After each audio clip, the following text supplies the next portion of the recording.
everybody, welcome back to the Flourgoldwizards channel. We got a heat wave. It's like 37 degrees. Me and Rigby are hiking into our spot. It should be a great day. Hopefully the ice isn't too darn thick, but we're gonna get down there and see if we can't work a little top layers today. I'm thinking maybe like the top 12 inches. A lot of times I go down there and I find really good gold in a spot and I just dig straight down. and I do come home with some pretty good gold, but I'm wondering that if I just stay on, say, the first 12 inches in a longer area or wider or whatever, maybe I'd get a little bit more gold, maybe even that elusive picker. So let's make our way down there and go find out. Back in a bit. Rigby spotted something. What's in there? Huh? What is it? I don't see anything. Sam Squanch, maybe? We made it. Here's our location. I've already got my sluice set up. I've got a new configuration on here. I took my flat, smooth indicator mat off the top, and I installed a little bit of high-low V silicone mat up there. I just want to see what it does. That indicator mat is great for detecting whether you're on gold or not, but I'm well aware that there is gold in this whole section right here, and I want to see if I can up my capture rate by putting a little bit more capture area on my sluice. So the area we're going to work, now if you'll notice this big old 400-pound boulder right here, I was working in there the last time I was here, and we did pretty darn good. We got a 1/4 gram day that day and a great big huge garnet. And that deposit runs all the way up along this whole side right here. So I brought my classifier right here, and I'm gonna start moving some of these boulders out of here. Well, maybe not boulders, but get some of this ice out of here, and these big rocks like this one here, we'll get them out of there. And then I want to get some of the gravels that are up along in there. I did some test panning in here, and it was really good. So I think we stand a good chance of getting another 1/4 gram today, possibly. And maybe that darn picker. I want one. So let me do a little bit of classifying, and we'll run it over to sluice and see how that top mat exchanges. And if not, I'll just put my screen on there, right there, and we'll go down there where there's a little bit more elevation, and we'll just start shoveling again. Back in a bit.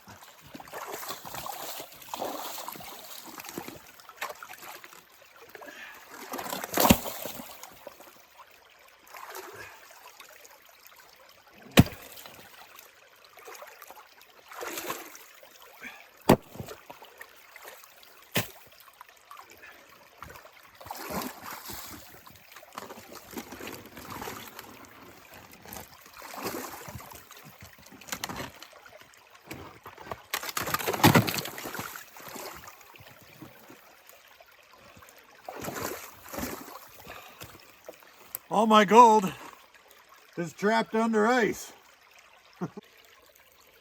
And here's our first scoop out of there. Got a couple of sticks and whatnots, but look at this material here. It's got a nice clay content in it, but it's not that clay that nothing is inside of. See that? He busts that all up. That's just full of gravels. That's always been where the best gold has been, stuck inside of that stuff, which sits on top of that clay that you can't get anything through. So I'm going to go ahead and classify this one up. My classifier here.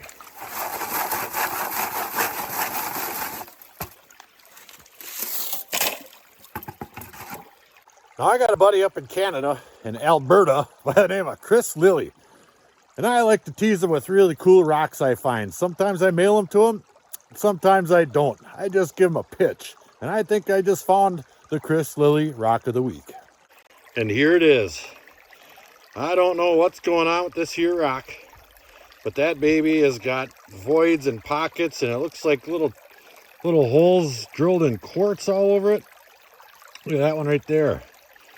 That is pretty fantastic right there. When you start finding real rough stuff like this, I think that's a good sign. You could be in for like wire gold, maybe bigger gold. So what I'm going to do is I'm actually going to mail this one to Chris Lilly. I've been throwing so many darn rocks and teasing them. This one's too special. I'm going to send that off to him ASAP.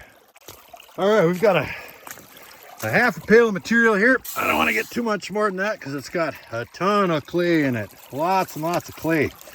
There's the initial scoop out of a pail. I did a little shovel full on there before just to see, but this is my first scoop of classified material.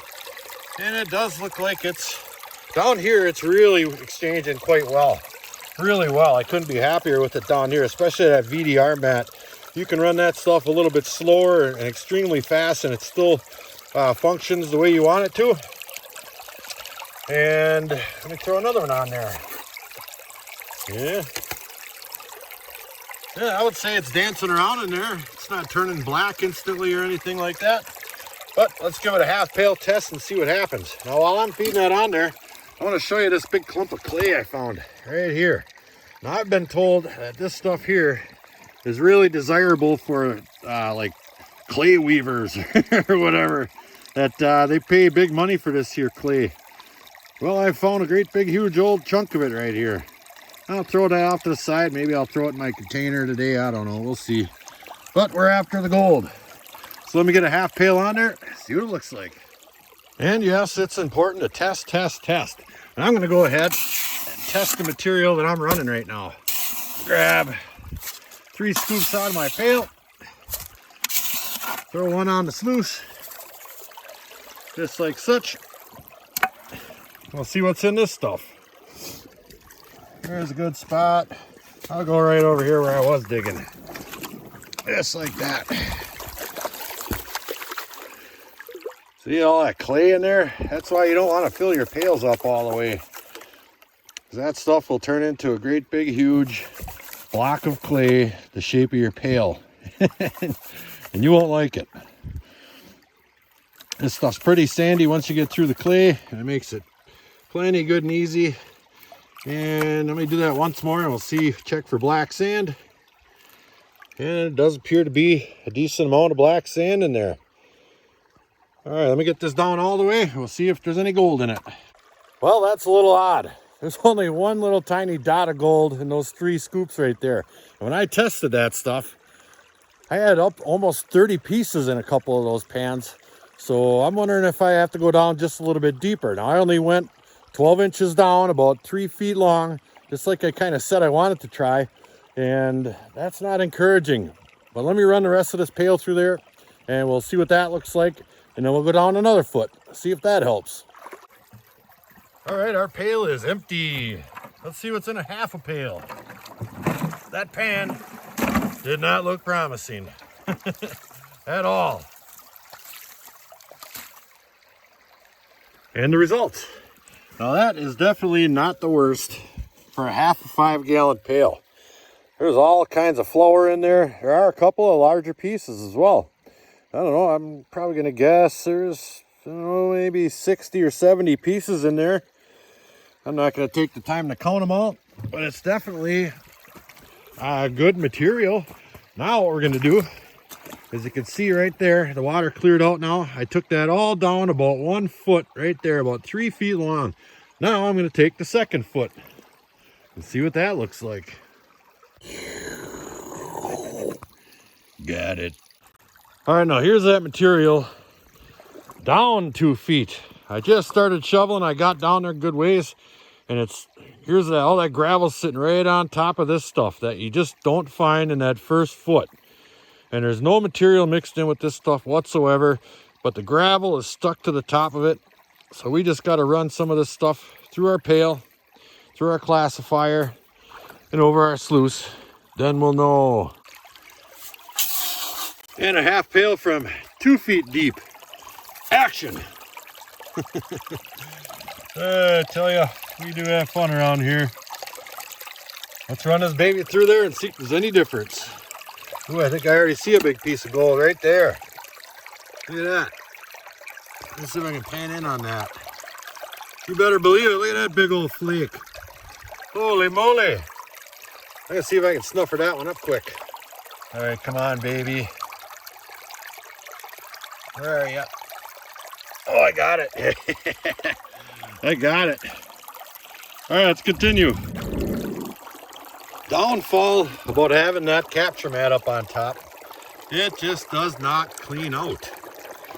Once that stuff starts getting filled up with black sand, it takes forever. It's taking way too long to run these pails through this little sluice. Whereas before, where I had my indicator mat on there that was flat, I could really feed that on there, and it cleared off there nicely, and the gold stayed behind, and I could tell if I was on the gold or not. Now I can every once in a while see gold in some of these riffles on the side here when they clear out, but it's definitely not the tool that I thought it was going to be. So I might end up switching back. We'll see once this cleanup is done.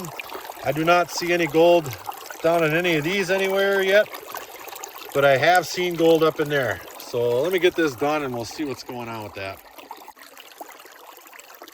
All right, that pail is run. Now I've been letting this thing clear out because that's just an awful lot of concentrates to have to go through, and it just doesn't appear it's going to clear out any more than that. However, I see gold everywhere in here. Let me get my finger pointed at that stuff right there. You see them down in there? And then noticeably right up top there looks to be a great big one. Right there. So it's definitely encouraging. I see gold scattered about that stuff all over the place. So it may be sinking through that stuff at times, but when it gets totally caked right there, you can tell that material's rushing right over, and it's going down into the main body of the sluice here. Now I have all confidence in the world in this material, this mat down here, and my high-low V right there, and my little grizzly. But it sure is nice to be confident that your system is working from one end to the other. I can't wait to see what that big piece is up there. Let's get it out of there. And the gold. Look at there. I would say that the gold is definitely better down 2 feet. We're still getting plenty of little flour gold, but look at the size of those flakes right there. Now they're extremely flat, and I can't feel a one of them. Not a one, but I'm happy to have them. There's that big one we got in our mat right off the get-go there. But I would say the 12-inch rule is definitely the second 12-inch. So I'm going to quit wasting so much time filming and cleaning up and all this and that. We're just going to get to running. But first, we're going to have a snack. I wonder if anybody here would like any smoked salmon. You better believe you would. Go ahead, bite yourself off a chunk. There you go. Delicious. P.S. I put my screen back on there. I just get more material moved faster. Enough of that teaspoon at a time stuff. This thing seems to be working just fine.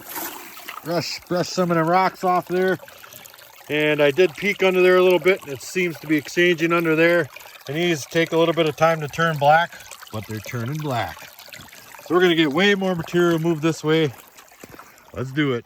All right, I think it's going to be the end of the day-ish. I took my screen off there and I classified up another pail here. Just for something to do, I like to use all my tools in different ways, or one way or the other. And it's fun doing it all. So I switched it up a little bit. But we've got a monster pile of concentrates in my container over there. And I know we're getting great gold. I didn't check out all my cleanups. There's probably 6 different cleanups in there. So hopefully there's a picker in one of them. I always try to leave about an hour at the end of the day to check out another spot, you know, for the next time you come, in case there's somebody digging in your hole. So we're going to run this one through here, dump it in my container, go check out that other spot, and then we're going to head for the hills and see what's in that concentrates. Back in a bit.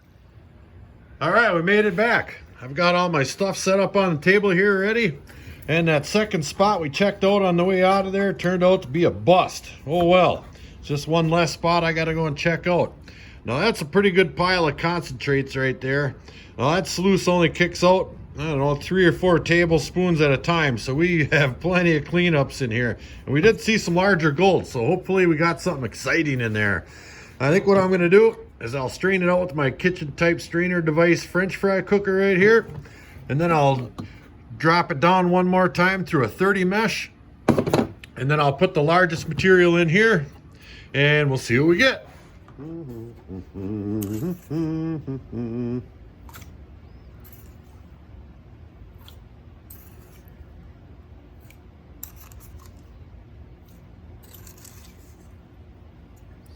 Look at that juicy stuff. That's just chock full of great big chunks of ironstone and tons of black sand. Extremely heavy stuff right here. Let me see if I can get it all in there. Should be able to. Oop, there we are. A couple more. That's a lot. I thought about using my Miller table, but it's just too darn slow. All right, let me shake that out. That's pretty easy with a big old strainer like this one. All right, that's done. There's all the giant stuff. All right, one more little to do here.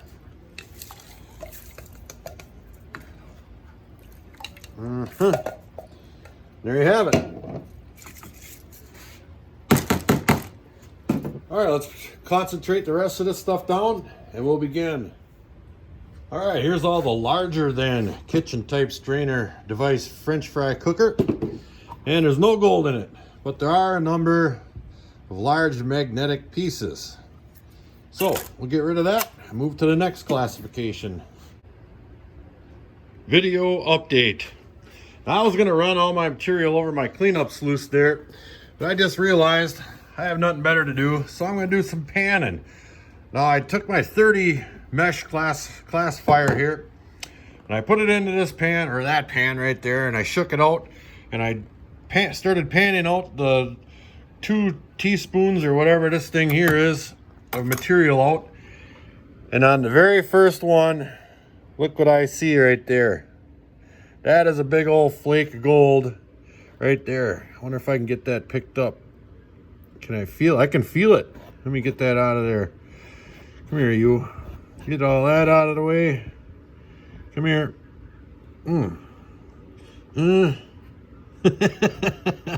It's really super flat. I don't think I can get it picked up. But nonetheless, that's a nice little piece of gold. Let me see if I can pan in on that baby. Oh yeah, look how bright that is. Very, very cool. Is that another piece right there? Well, let me continue with this. There's all the littles. And we'll pick it back up in a minute. So far, so good. And here's our gold all cleaned up. I'm gonna go ahead and throw my macro lens on here. See if we can't get a little closer look. There we are. Yeah. Some nice big flat flakes in there, huh? Heck yeah. They sure look a lot chunkier than they are. You just can't feel any of them. But they're definitely wide enough. I just wish they were a little thicker.